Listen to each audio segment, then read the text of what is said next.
As plantas produzem o seu próprio alimento.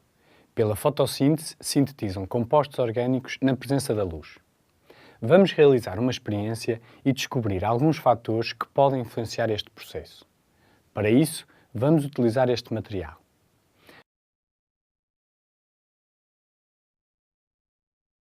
Começamos por adicionar o mesmo volume de água a cada um dos copos previamente numerados e colocamos um raminho de alecrim, tendo cuidado que tenham todos o mesmo comprimento. De seguida, cobrimos a planta 2 com uma das caixas onde fizemos previamente uma abertura e a planta 3 com uma caixa intacta.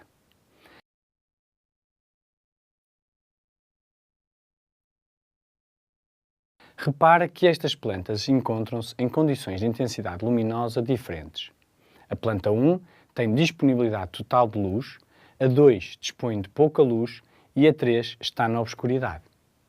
Agora deitamos água destilada num frasco, colocamos um raminho de alecrim e tapamos. De seguida, repetimos o procedimento com água gaseificada.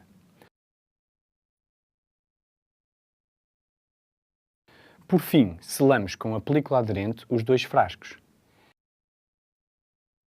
Nesta situação, a diferença entre as plantas 4 e 5 é a disponibilidade de dióxido de carbono.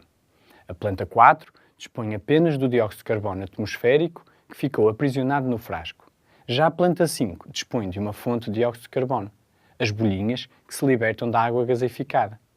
Terminada a preparação da experiência, deixamos as plantas durante alguns dias num local com muita luz natural, mas de modo a que o sol não lhes incida diretamente.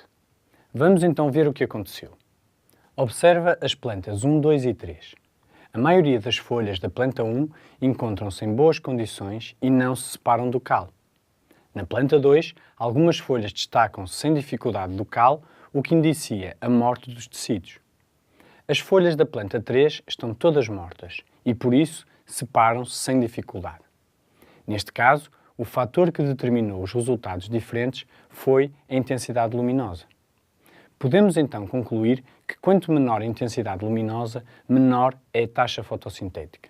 Ou seja, na ausência de luz, a planta não realiza a fotossíntese, não se alimentando, o que leva à morte dos seus tecidos. Vejamos as plantas 4 e 5. Como se observa, a planta 4 tem bastantes tecidos mortos. Pelo contrário, a planta 5 conserva a maioria das folhas. Apesar de ambas se encontrarem bem iluminadas, apenas a planta 5 dispunha de dióxido de carbono suficiente para produzir o seu alimento. Logo, este é também um fator indispensável à fotossíntese. Através desta experiência, ficaste a saber que a intensidade luminosa e a disponibilidade de dióxido de carbono podem influenciar a fotossíntese, alterando a quantidade de alimento que uma planta consegue produzir.